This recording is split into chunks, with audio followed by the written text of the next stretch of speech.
Muito bem, meus amigos do Três Teses, estamos chegando aqui para mais um debate semanal sobre Grêmio, Inter, futebol em geral, futebol feminino e mais acontecimentos aí de dentro do campo. Não necessariamente só dentro do campo, né, mas nosso comentário semanal sobre os jogos da dupla. Hoje estou aqui com o Mano. Como é que tá, Mano? Beleza? Beleza, feriadão aí do Dia das Crianças hoje. Para quem quer saber quando a gente tá gravando, é dia 12 de outubro. Um abraço para todo mundo aí, para todas as crianças. Tá difícil, né? Tá difícil ser adulto, é difícil ser criança também, mas vamos lá, vamos embora. É isso aí, acho que se a gente tá na luta é muito por elas ainda, né, mano? Com certeza. Tem um futuro possível com essa galerinha aí. Então é isso, galera. Vamos começar falando sobre os jogos de Grêmio e Inter, né? Com dois jogos, cada um pelo Brasileirão nessa última semana. Vamos começar pelo Inter, mano? Pode ser? Pode ser, vamos embora. Vamos começar pelo Inter, então. 2 jogos aí, 2 vitórias, né? No meio de semana, jogou com o Red Bull Bragantino. E foi um jogo que o Inter teve um domínio grande, né? Desde o início do jogo. Fez o gol cedo.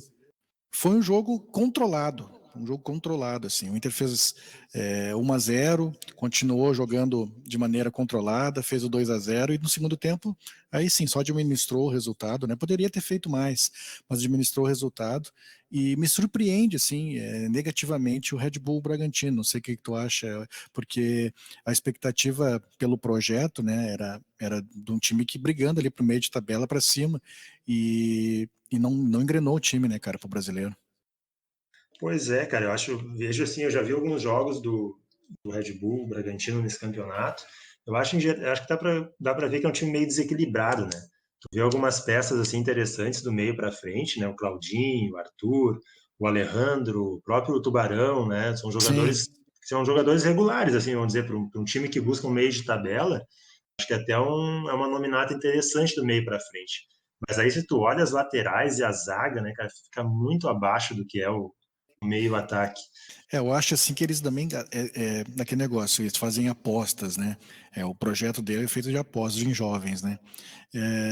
Algumas apostas bem equivocadas, e eu falei isso quando eles contrataram o goleiro do Atlético Mineiro. Eu disse, cara, não é um investimento bom, assim, porque eu não via tanto potencial nesse goleiro. O Cleiton, né? Isso, Cleiton. E aconteceu isso, cara. Eles gastaram 5 milhões de euros num goleiro para ser reserva do Júlio César. Estão recorrendo ao Júlio César veterano lá da campanha da Série B ainda. Não, o jogo em si, sim, o Inter começou controlando o jogo e aí viu que podia atacar com tranquilidade, porque o Bragantino não estava oferecendo. E eu tinha um receio desse jogo, até pelo Claudinho, pelo Arthur, principalmente, que eles poderiam explorar as costas dos laterais do Inter, mas isso não aconteceu no jogo.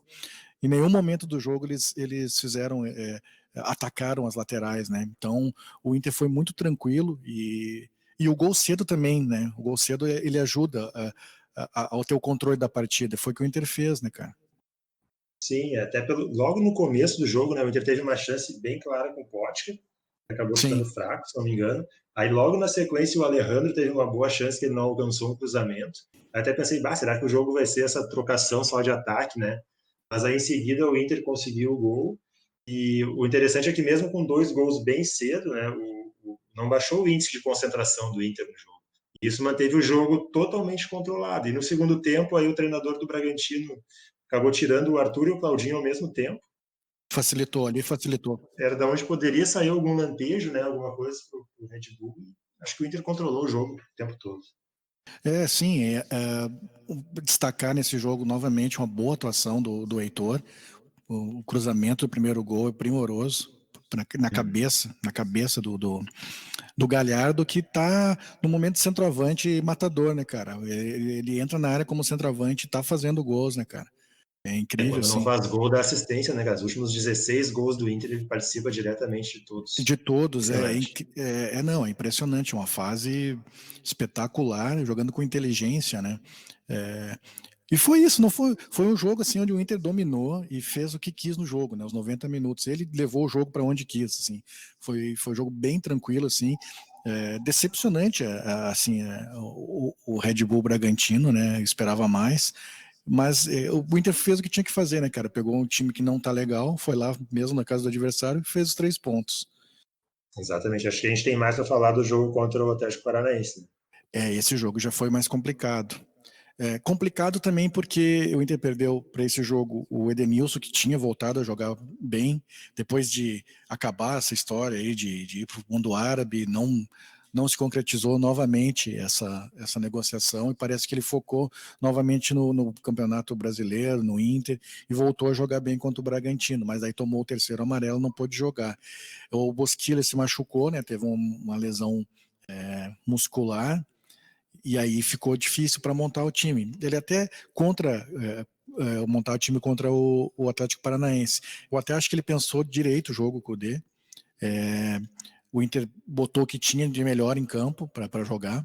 E jogou um jogo diferente, porque o Atlético Paranaense é um time que é rápido, né? Tem jogadores jovens e de velocidade. E o Inter conseguiu fazer 1-0 com o Galhardo, novamente cruzamento do Heitor, cruzamento assim, na cabeça do Galhardo. Depois, num lance de sorte, o Heitor dividiu uma bola, mas conseguiu colocar a bola na área, e o Abel fez 2-0 e parecia que ia ficar tranquilo o jogo.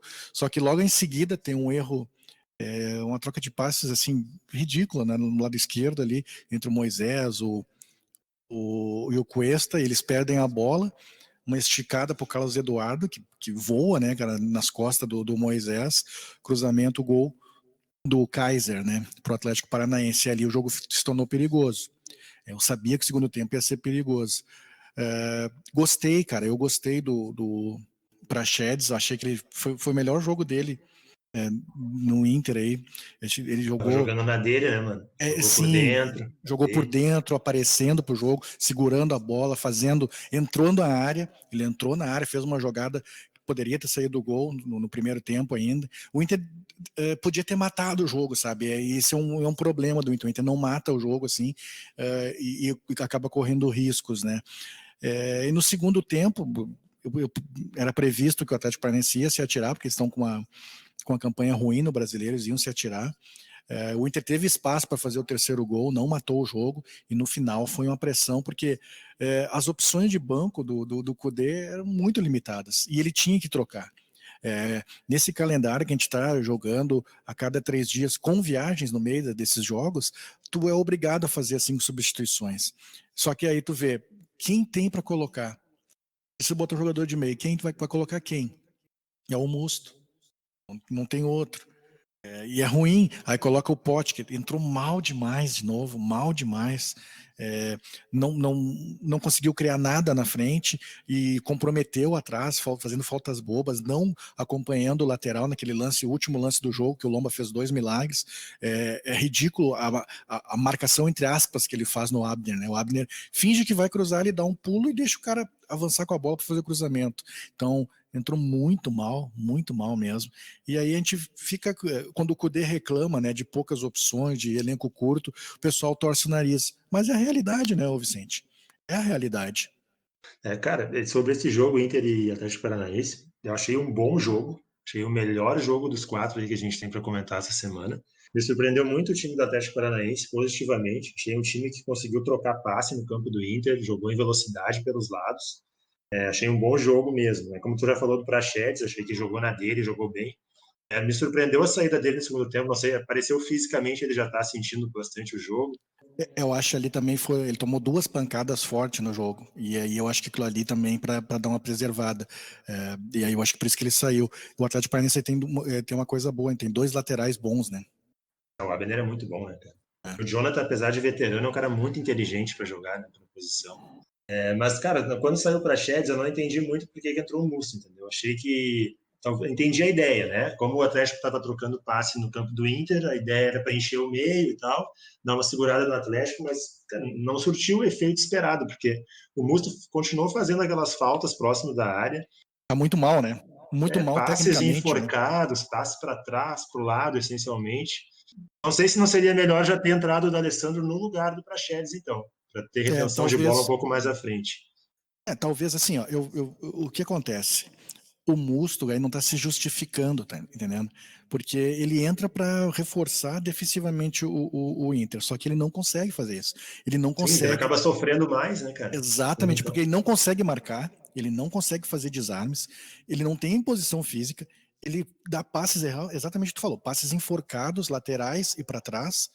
Então ele traz o time adversário para dentro do campo do Inter, porque nem o posicionamento dele tá correto dentro do campo. Eu não sei, esse jogador ele já fez alguns jogos, poucos, mas alguns bons jogos, mas assim, ó, nos últimos jogos ele tem comprometido muito.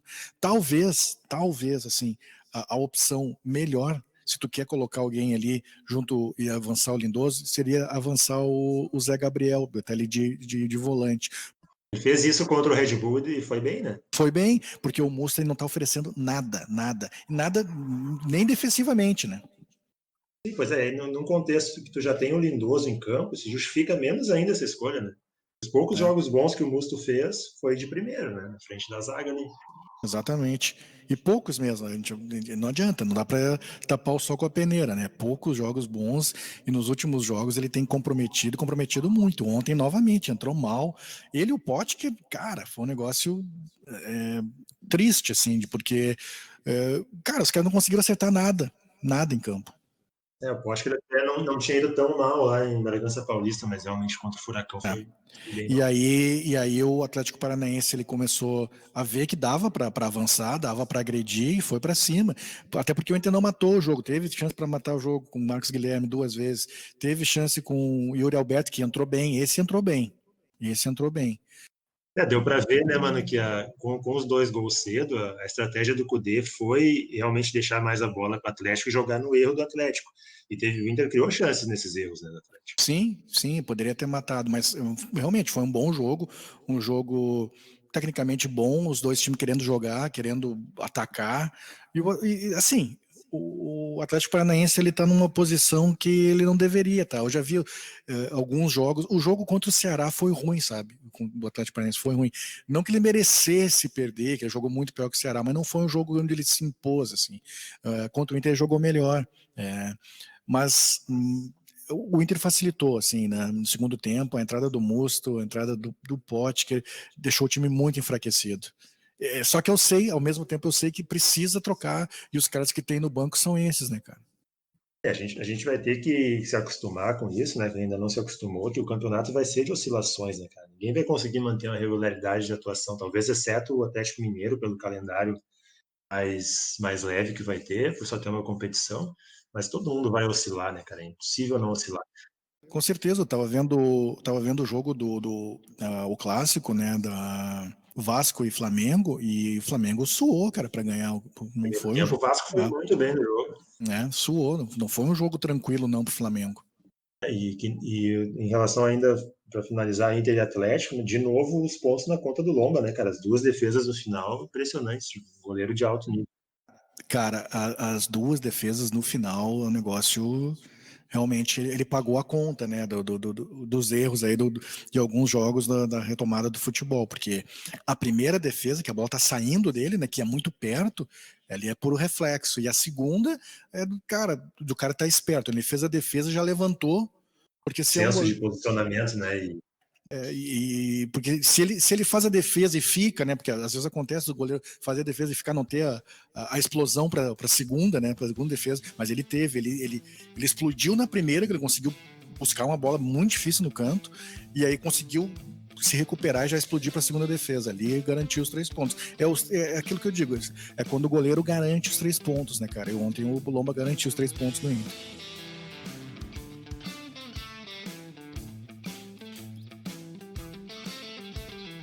Bom, vamos passar para o Grêmio então. Vou abrir e falar sobre Grêmio e Curitiba, que foi o primeiro jogo dessa sequência do Grêmio da semana passada. Um roteiro assim bem parecido, achei, com o Inter e Bragantino, né? 2 gols muito cedo.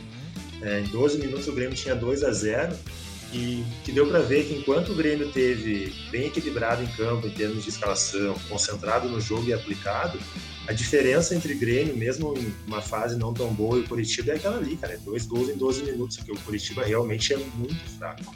Só que aí depois, né, cara, o Grêmio se desconcentrou no jogo, animicamente e taticamente também. Perigosamente, né? Muitas vezes, ainda no primeiro tempo, a gente viu o Matheus Henrique muito atrás do Lucas Silva, por exemplo. Achei essa movimentação muito estranha. e algo que foi corrigido no intervalo, que quando volta para o segundo tempo já não está mais assim, mas depois passa a acontecer de novo. Aí tem uma falha do Vanderlei na saída de gol, que é uma coisa que já vem acontecendo com alguma frequência também, aconteceu muito no jogo lá no Chile contra a Católica. O Curitiba acha um gol numa bola parada e o jogo passa a ser de risco. O Renato também daí promove 3 mudanças ao mesmo tempo que bagunçam taticamente o time completamente. E acho que o Grêmio só não teve uma sorte pior nesse jogo porque o Curitiba realmente é muito fraco. Cara, eu vi esse jogo aí, assim, o Grêmio decidiu o jogo rápido, né? 10 minutos, 2-0. E só que depois ele deixou o Curitiba jogar. O Curitiba é ruim, tá? Mas ele deixou o Curitiba jogar. O jogo teve aquele gol anulado, bem anulado. Mas e aí a partir daquele momento o Curitiba começou a acreditar, né? E mesmo sendo ruim com o campo, né? O Grêmio desconcentrado em campo, dava para ver que o Grêmio ia tomar o gol. Aí o Grêmio tomou o gol. E aí sim, o jogo ficou bem perigoso, porque teve as chances para matar, teve contra-ataque, mas ofereceu muito campo para o Curitiba também. Um jogo que se tornou arriscado sem nenhuma necessidade, dada a diferença técnica dos dois times. Né, cara? Podia ter matado o jogo no primeiro tempo fácil, né? Mas aí é que nem o Inter, né, cara? Acho que a gente tem mais a falar sobre o segundo jogo do que o primeiro da sequência. A gente chega nesse jogo contra o Santos. Cara, esse jogo contra o Santos eu vejo 2 problemas muito graves de saída no Grêmio. Primeiro é o de algumas escolhas do Renato que não se justificam mais, entendeu? Por exemplo, se tu vai ter a estratégia, tá, de querer amarrar o jogo contra o Santos, né, fazer um jogo mais especulativo ali, tu quer afirmar esse novo modelo de jogo do Grêmio, tu não pode escalar o meio-campo com 3 caras que não têm característica alguma de retenção de bola, entendeu? Tu entra com Lucas Silva, Tassiano e Robinho, tendo o Darlan no banco, por exemplo. E não tem nem a desculpa da preservação, porque o Darlan não jogou nenhum minuto contra o Curitiba. E não entrou em campo também contra o Santos. Pois é, qual é a explicação? O que tu acha? Por que isso? Não tem, foi no cascudo, entendeu? Foi no cara que está mais tempo no grupo, aquela velha coisa do Renato. São erros e escolhas que não se justificam mais, cara. O que parece é que realmente o repertório de soluções do Renato está esgotado. Né? A gente não vê uma solução nova quando ele quer propor algo para o time. E uma outra escolha também que eu acho que tem que ser repensada é a do Cortez em relação ao Diogo Barbosa. E fala aqui um cara que gosta muito do Cortez, considera o Cortez um muito bom lateral esquerdo no contexto do futebol brasileiro. Só que eu acho que, inclusive, a questão física está pegando para o Cortez. Né? Eu até lembro, né? O Cortez é um cara que teve Covid. Como o Carmelito já falou em outros programas, né? Uma vez o Cudê, né? Falou sobre os efeitos da Covid, né? Em quem Se as teve. consequências, né? A gente não sabe, né? Exatamente. Aí eu quero pescar uma coisa que o Renato falou na entrevista pós-jogo, quando perguntaram para ele sobre o retorno de Kahneman e Jeromel no próximo jogo. Os dois tiveram Covid e o Renato usou a seguinte frase: eles voltaram a treinar, mas ainda se sentem muito cansados. Bah. Então, a gente tem que considerar isso. Mas tu não acha que o Renato, agora, com relação ao jogo, tu não acha que o Renato errou tirar o Lucas Silva de novo? Pois é, cara, eu achei que foi um erro no início desse trio, né? Não pelo Lucas Silva, porque ele é o cara para jogar na primeira, mas acho que teve um erro de postura também, né? Porque o Santos, cara, nome por nome, ele é menos que o Grêmio, né? De elenco e de time. E se o Santos tem a sua maior força no ataque, com o Marinho, tu tem que forçar o jogo em cima da zaga do Santos, cara, em cima do meio-campo do Santos. E o Grêmio não fez isso, o Grêmio abdicou de atacar no jogo, ele ficou aquele jogo especulando, esperando, passivo, muito passivo. E a gente sabe também que realmente o Santos é a bola no Marinho. E como a gente sabe como é que vai ser, também não é muito difícil de tu armar para parar essa jogada, né? E o Grêmio deixou, né, o Marinho solto durante o jogo. Realmente o jogo bem abaixo do Grêmio e parece que quando o Grêmio resolveu forçar um pouco no segundo tempo, Empatou. um bom, bonito gol do Diego Souza, e aí o jogo meio que estava feição para o Grêmio, né? Só que, de novo, né, aquela coisa em seguida veio um pênalti bobo, né? Difícil, né? Cara, eu fico pensando só, o cara sabe que não vai chegar naquela bola no carrinho, né, cara? Um zagueiro experiente, cara. Sabe o que eu acho aquele lance, mano? Eu acho que ele estava crente que o Marinho ia fazer o gol. Não contava que o Marinho dominasse a bola errado. Então ele foi de Pode qualquer ser. jeito para a jogada. Mas não pode ir, né, cara? Não pode, tá errado. Então são algumas escolhas assim do Renato que eu realmente não vejo mais como justificar, cara. E, como eu falei antes, parece um esgotamento de repertório, sabe? Um esgotamento de soluções para o time. Assim, eu acho que já tá ficando. E a torcida a torcida já tá ficando de cara também com as entrevistas, né, cara? Porque aquele negócio do, a gente vai decolar, não sei o quê, já não tá mais colando, entendeu? Então, tá faltando explicação para a torcida também nas entrevistas coletivas do Renato, né? Não tem justificativa, né, cara? São escolhas que não são mais justificáveis e tal, e reflete, né? E vai perdendo apoio a cada tempo que passa. Eu já falei anteriormente em outros debates nossos que eu acho que o ciclo do Renato já deveria ter sido encerrado numa forma e num tempo melhor. Não acho que alguém que vai chegar agora vai dar um resultado muito diferente dele, não é esse o caso. Mas o que eu acho é que se o Grêmio pretende preparar um 2021 com mais profundidade, né, preparando uma mudança de fotografia de elenco, isso tinha que ser preparado desde agora. Eu acho que se fosse chegar alguém agora para participar desse processo, para já se ambientar, fazer uma avaliação de elenco, seria bom. Acho que não é o que vai acontecer, mas né, o trocar o Renato agora não seria para buscar um resultado imediato, né? Seria mais para um planejamento de médio e longo prazo. Né, mas é complicado, né? Porque pelo visto a direção do Grêmio ela não tem um plano B, né? Pensando já em 2021, né? Pensando na próxima temporada. Eu acho difícil trocarem o Renato. Eu acho que o Renato só sai se ele quiser. Só que eu acho que o Grêmio não corre riscos, tá? Só que isso vai minando a paciência da torcida com o Renato, mesmo ele sendo o ídolo, mas vai minando a paciência da torcida e com o time, né, cara? E a pressão vai aumentar, porque do jeito que tá, o Grêmio vai ser um time de meio de tabela. São duas coisas aí também, né, mano? Uma é o seguinte, o Renato já se provou ter muita qualidade, ele tem o domínio total do grupo, então a gente ainda pode ver, assim, lampejos de bom futebol do Grêmio, de jornadas ótimas do Renato, né? E o que parece é justamente isso, daqui a pouco tem um jogo muito bom no Grenal, ou daqui a pouco no enfrentamento Sim. em Copa do Brasil ou em Libertadores, ele passa de fase de uma maneira muito boa, jogando bem, isso vai dando uma sobrevida, mas não é algo que no desempenho regular tu veja, né, como uma coisa sólida, né? E então é isso que tem que ser pensado, né? E outra coisa é que o Grêmio já vai para o terceiro ano aí de chegar ali na segunda quinzena de dezembro. Claro que esse ano é diferente, que vai até fevereiro lá a troca da temporada. Mas ali em 15 dias tem que ficar sabendo se o Renato vai querer continuar, se vai renovar ou se vai atrás de um outro profissional. E a gente sabe que o futebol nesse nível, as coisas para o ano seguinte, idealmente, tem que começar a ser preparadas antes, né? Meses antes. Então, vivendo essa incerteza de que o cara vai querer continuar no que vem ou não, né? Eu não vejo isso como benéfico para o clube.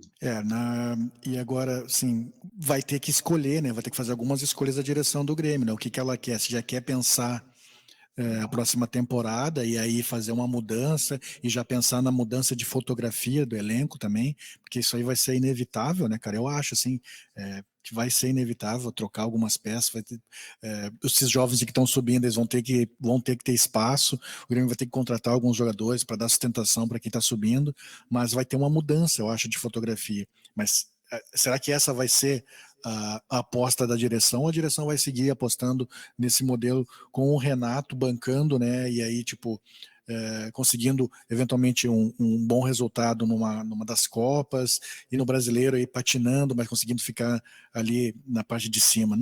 Vai ter que ver o que a direção do Grêmio quer para 2021, né, cara? Eu vejo a direção ainda muito fechada nesse projeto do Renato. Parece que estão esperando uma pancada mais forte, né? Teve aquele jogo lá no Chile que gerou uma turbulência bem grande, mas se nem naquele momento se cogitou isso, acho que agora é o momento que isso está mais distante ainda, né? O que é ruim, né? Na minha opinião. O Grêmio na quarta joga contra o Botafogo, né? Isso. Depois pega o São Paulo. Na Arena. São dois jogos bem chatos, né, cara? Porque o Botafogo tá. O Botafogo voltou a vencer, né? 2 seguidas, depois de 5 rodadas sem ganhar. Sim, mas mesmo quando estava sem ganhar, o Botafogo não jogava mal. Era um time que não jogava mal, assim, ele apresentava algumas soluções, assim, dentro do possível, né?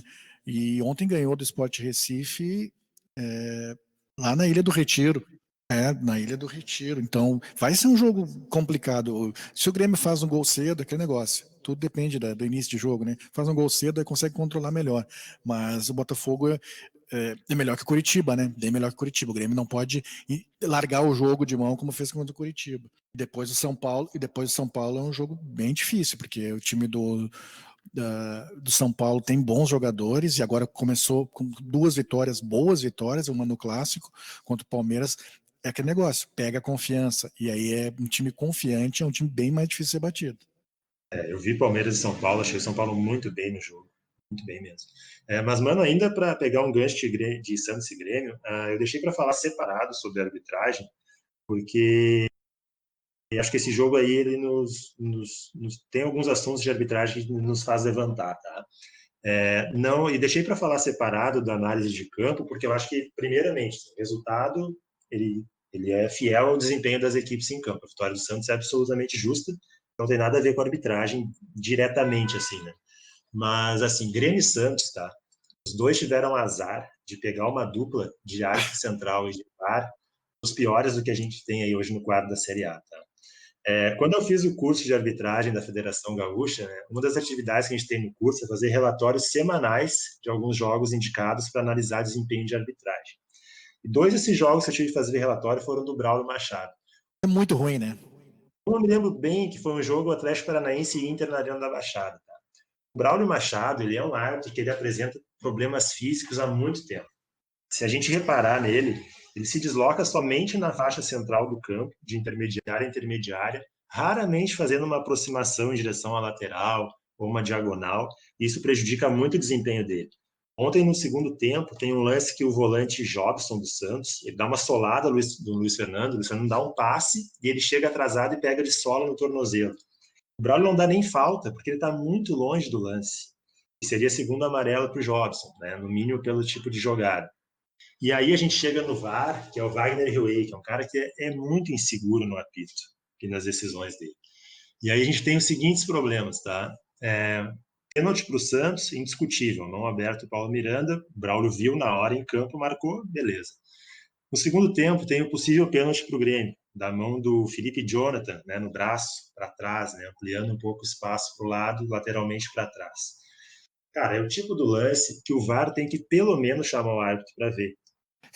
Ele pode até não dar o pênalti, mas ir para conferir, né? Aí vale a conferência, porque na velocidade do lance se entende que o árbitro possa não ter percepção se aquele braço está mais afastado, menos afastado, se está colado. Aquele lance é um lance que tem que ser recomendado a revisão. Outro lance que a gente teve problema, a entrada do Rodrigues no Marinho no final do jogo. É lance para cartão vermelho, direto. Ele foi, olhou o vídeo e manteve o esse é o pior, né? cara, O pior é isso, ele foi no vídeo, e manteve o cartão amarelo. Isso foi o pior, cara.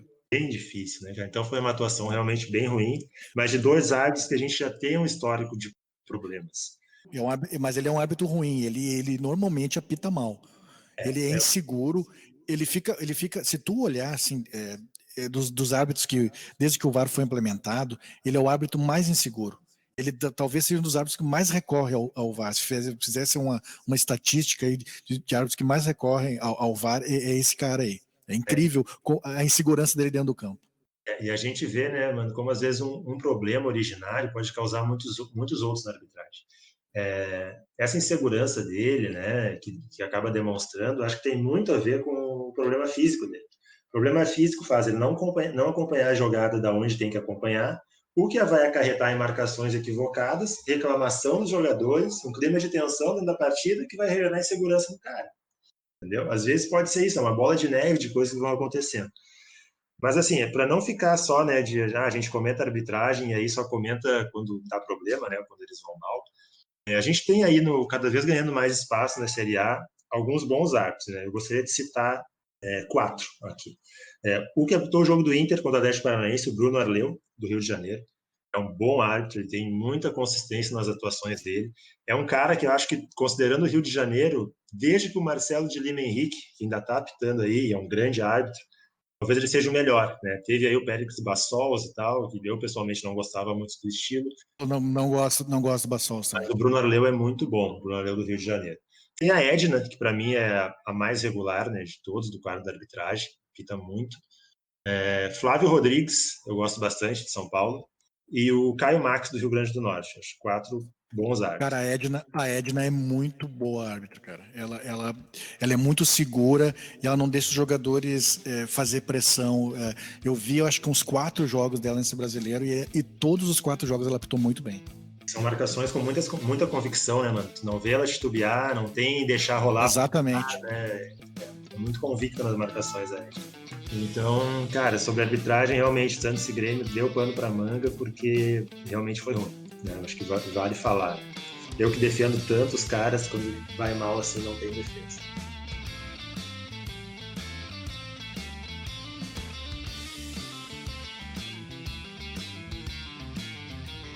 Vamos adiante. Cara, geralzão de Brasileirão, o que tem aí pra nós?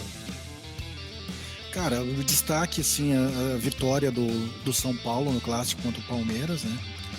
Vitória contundente. São Paulo jogou muito melhor que o Palmeiras. Acho que foi o destaque assim, da rodada, porque é o time do Fernando Diniz que estava bem contestado e até a rodada retrasada estava para cair. E hoje, já com essas 2 vitórias seguidas, 3-0 no Atlético Goianiense e esse 2-0 no Palmeiras, ele ganha força. E eu acho que o São Paulo tem tudo para fazer um bom campeonato brasileiro. O Diniz está conseguindo. Se ele conseguir resolver algumas questões da defesa, e parece que está conseguindo, colocando aqueles zagueiros jovens que estão muito bem, né, cara? Muito bem. Acho que o São Paulo vai brigar ali, vai estar entre os 4, 5 primeiros. Eu vejo potencial no São Paulo, cara. Acho o Diniz um grande treinador, com alguns defeitos ainda, é óbvio. Né? O pessoal aponta muito, né, quando rola um erro naquelas saídas de bola e gera um gol adversário. Mas, cara, tem que se entender que tudo é processo. E um processo desses leva mais tempo ainda do que alguns outros. Porque quando tu consegue, com aquela troca de passes, quebrar a linha do adversário aquele tipo de jogada, de saída de bola, tu vai atacar com uma quantidade de jogadores muito superior à defesa adversária. E foi isso que aconteceu, por exemplo, no segundo gol contra o Palmeiras, né? Sempre com um passo à frente, né? É, Quando o adversário tenta chegar, a bola já está com outro. e acho que está cada vez se refinando mais isso no São Paulo, como tu falou, mais espaço para a gurizada, né? O zagueiro Diego é jovem, é muito bom. O Luan, que joga pelo meio também, muito bem. Os 2 Igors, né? O da lateral e o do meio campo. Da lateral para mim foi o melhor jogador em campo. É bom jogador. Cara, queria falar também sobre o Corinthians, né? Mais uma derrota e agora Wagner Mancini de treinador. Corinthians ele não se acerta, né? A gente sabe como é que é quando o clube do tamanho do Corinthians assim começa a patinar, que, né? Cada patinada o negócio vai ficando mais difícil, né? Aí o Corinthians ele tinha um projeto, né, entre aspas, com o Thiago, aí manda o cara embora e coloca o Coelho. Tipo, mas coloca o Coelho assim, vamos ver no que dá. Cara, não rola, né? Né? Rola. E o Coelho me parece um tanto quanto arrogante para um técnico que está subindo, né? Que está entrando como um interino ainda, assim, sabe, sem trabalho nenhum, né? A entrevista dele, assim, eu vi, ele não se negou a responder uma pergunta do repórter, assim, tipo, mas sabe, com uma arrogância que, cara, não condiz com o técnico interino. Então, quando se perdeu, né? Perdeu esse tempo com o Coelho e agora foi atrás do Wagner Mancini, que eu não sei que tipo de resposta pode dar com um grupo que nem o do Corinthians, que é um grupo quebrado, né, Vicente? Eu até gosto do Wagner Mancini como treinador, cara. Acho que ele é um cara de bom trabalho, assim, boas ideias, né? O Atlético Goianiense acho que ele está fazendo jogar, né, dentro das limitações que tem. Mas, cara, complicado, né, cara? A situação do Corinthians é bem complicada e eu questiono até essa decisão do Mancini de aceitar, sabe, esse tipo de coisa. Porque o É, treinador, ele normalmente reclama quando tem o trabalho interrompido e tal, e agora ele deixa o Atlético Goianiense no pincel para ir pro Corinthians. é difícil de entender, né, esse tipo de situação. Eu acho que ele quer, claro, mostrar o trabalho dele num grande centro, né, com um grande de São Paulo. O Corinthians tem a repercussão do Corinthians é muito maior que os outros, inclusive, os grandes de São Paulo. O Corinthians sempre tem mais mídia, então talvez ele tenha pensado nisso. Mas é uma decisão, cara, controversa, né? Porque ele vem fazendo um bom trabalho no Atlético Goianiense, no Brasileiro, conseguiu classificar na Copa do Brasil, eliminando o Fluminense. Então ele vinha com muita moral, né, cara? Com muita moral. Mas a gente não sabe, né, o que envolve, né, cara? Também a parte financeira, a gente não sabe também a questão quando ele começou a ter maus resultados dentro do Atlético Goianiense, não teve algum outro ruído lá que ele sentiu que pudesse cair fora. É difícil, né? É difícil, mas o desafio dele no Corinthians é grande. E acho que também, né, do lado do Mancini pessoal, pode ser uma última chance de ter um protagonismo num grande, né, cara? O cara que já treinou o Pode Grêmio, ser, já treinou outros times grandes e estava agora num circuito de clubes menores. Pode ser uma maneira de pode voltar. ser. Mas, cara, em relação ao Coelho, né, cara, também vi essa entrevista aí, ele debochando claramente do repórter durante a pergunta, depois não respondendo e encerrando. Lembrar, né, cara, que o Coelho é aquele cara que deu aquela trombada no Kerlon, lembra? No Foquinha. Lembro. Depois saiu dizendo que aquilo lá não era possível, que era assim mesmo, que tinha certas leis no futebol, que aquilo não se tolerava e tal. Então, né, aí eu já lembrei também dessa rodada aí do Mano Menezes, né, cara, se recusando a cumprimentar o Odair, é Nossa. patético, né, velho? Foi patético o jogo inteiro, cara. Uma reclamação assim, acima da conta, sabe? Tipo, ele passou do ponto, dos 90 minutos, cara. E aí no final fez aquele papelão, né? Chamou o árbitro de vagabundo pra todo mundo ouvir. Não pode. Se recusou a cumprimentar o Odair. Foi, cara, um papelão, né, cara? O Odair que faz uma campanha muito segura com o Fluminense, em segundo melhor ataque agora. Cara, o Odair, ele sabe trabalhar dentro das limitações, isso não tem como negar, né? Então, ele sabe as limitações do Fluminense, a torcida reclama, né? Reclama. É aquele negócio, torcedor brasileiro, ele acha que o clube dele sempre tem os melhores jogadores, é a única explicação, porque Tem que ganhar todos os jogos. tipo, cara, tu tem um grupo médio, mas tu tem a obrigação de jogar o melhor futebol do mundo e ganhar todas as partidas de goleada. É mais ou menos assim que pensa uma grande parte dos torcedores brasileiros, né, cara? Então, tem que avaliar o trabalho do Odair, é excelente no Fluminense, com relação ao Campeonato Brasileiro, né? Teve tropeço aí na Sul-Americana, teve tropeço na Copa do Brasil, mas o grupo do Fluminense é bem limitado também, né, cara? Então, tirando o máximo num grupo limitado que nem o do Fluminense, né? É isso aí. Cara, e para fechar nosso geralzão aí pelo Brasil, Cruzeiro, hein? Vice-lanterna da Série B. Cara, o Cruzeiro é um clube sem rumo, um clube falido, que tá, a gente não chegou na metade do campeonato da Série B e o Cruzeiro já está no seu terceiro técnico. E já levou um não de Lisca e de Felipão. Não tem, cara. Assim, quem é que vai assumir o Cruzeiro? É quem precisa, né, voltar ao mercado, porque senão, olha só, eles demitiram o Anderson, que era um cara que tinha já uma certa história lá, já tinha treinado. Eles demitiram agora o Ney Franco, eles já tinham demitido o Adilson.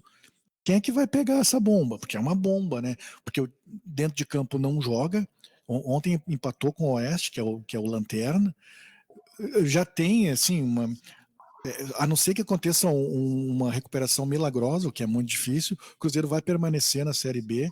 E hoje a luta do Cruzeiro é para permanecer na Série B mesmo, porque o risco dele cair para C é grande, cara, com o futebol apresentado, né? É muito, muito fraco. Como tu falou, né, mano, a gente não tá nem na metade, mas tá quase na metade, né? São 15 rodadas de Série B.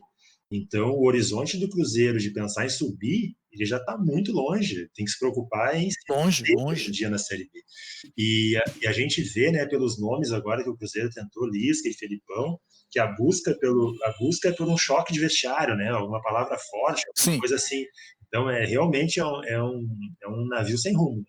Eu tenho certeza que se o Cruzeiro tivesse, quando demitiu o Adilson, se tivesse convidado o Lisca, ele teria aceito. Agora ele não vai largar o América, que tem uma possibilidade de subir para pegar o Cruzeiro, que é o cara muito fraco, muito fraco. Os jogadores veteranos do Cruzeiro não estão dando resposta também. Pressão violenta até para jogar e tal. E a bagunça completa administrativa do clube, né? Um clube com uma dívida enorme que não tem como pagar. Todo dia estoura, né, cara? É todo dia um esqueleto no armário, né? Que o pessoal acha. É difícil, cara. É difícil. A situação do Cruzeiro é desesperadora.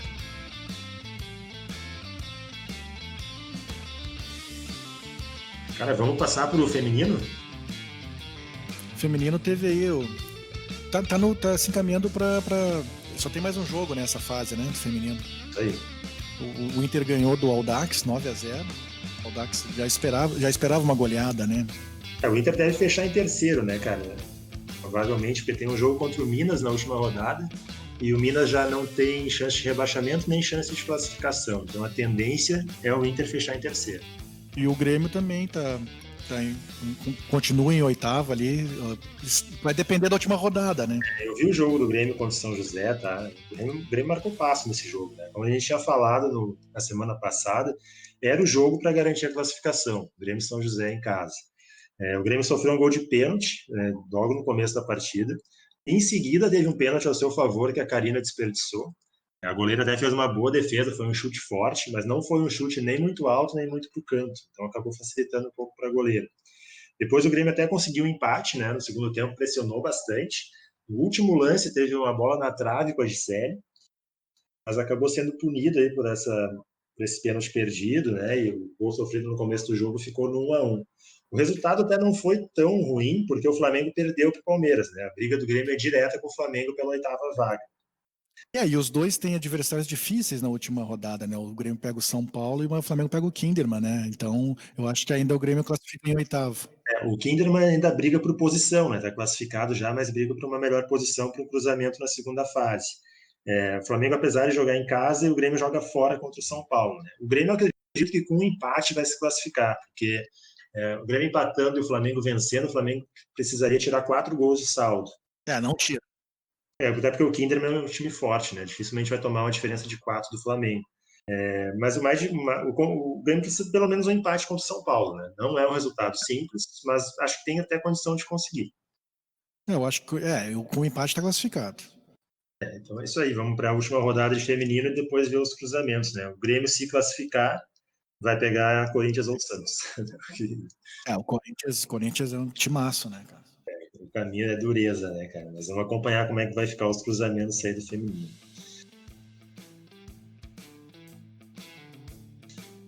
Bom, mano, vencemos a pauta aqui. Recadinho final, mais alguma colocação? A gente tá se encaminhando aí pro final de ano, né? A gente tá dia 12 de outubro, né, cara? E eu vi agora... eu tô batendo nessa tecla, tô sendo chato, mas eu vi imagens aí desse feriadão aí, de praias de Santa Catarina lotada, praias no resto do Brasil, lugares aí lotados, né? Pessoal sem máscara, uma aglomeração. Gente, não temos vacina, não temos remédios contra o Covid ainda. E tem uma segunda onda já na Europa acontecendo. Nessa semana vão aparecer aí restrições dos governos de vários países europeus por causa dessa nova onda. E aqui no Brasil a gente segue brincando com a doença, sabe? É um negócio... eu que tento respeitar... É desesperador, cara. É desesperador ver certas coisas. Então eu peço que as pessoas se cuidem, que coloquem máscara quando sair, que tenham cuidado por elas mesmas e pelos outros, né, cara? Porque é muito egoísmo, cara. É demais o negócio. Então eu fico decepcionado. Então o meu único recado é que as pessoas se cuidem. Por favor, se cuidem. A gente não tem vacina e nem remédio contra o Covid. Boa, mano. Isso aí. Cara, também vi essas imagens da Praia do Rosa lá e tal. Cara, chega a dar uma palpitação, assim, quando o cara vê. Realmente, como tu falou, é desesperador, cara. Porque é uma falta de entendimento, assim, de sentido coletivo, sabe? De vida em sociedade, o que deveria ser, porque aí a gente se cuida, entendeu? A gente fica naquela de fazer o máximo que eu puder, evitar tudo que for evitável, mas a gente vê essas imagens e pensa, mas essa coisa vai chegar em mim mesmo assim, porque... né? Exatamente. Cada vez mais desse jeito. E a gente vê, né, mano, que também isso às vezes é muito reforçado pela notícia, né, cara? Lá no começo era um boletim, assim, a cada turno, né? De, hoje foi registrado número 54, né? O óbito de número 54 em Porto Alegre. Sim. Aí de tarde subiu para 56. E aí isso passou a se contar centenas, aos milhares, e em vez de se dar um aspecto mais grave para isso, né? Não, parece que... se normaliza, né? Cara, isso vai normalizando, exatamente. Então, cara, é isso. Pessoal, se cuidem, galera. Se cuidem, porque não tá fácil e não se vê perspectiva de melhora antes de ter uma vacina, porque ações, né, coletivas de governos, a gente não, infelizmente não estamos podendo contar com isso. É só cada um por si para na coletividade fazer algo melhor. E é isso aí, galera. Essa semana, né, mano, de novo, né, só Brasileirão. Só Brasileirão. Isso aí. Na semana que vem, então, a gente volta para comentar essas 2 rodadas de Brasileiro. Um abraço, galera. Até a próxima. Tchau, tchau.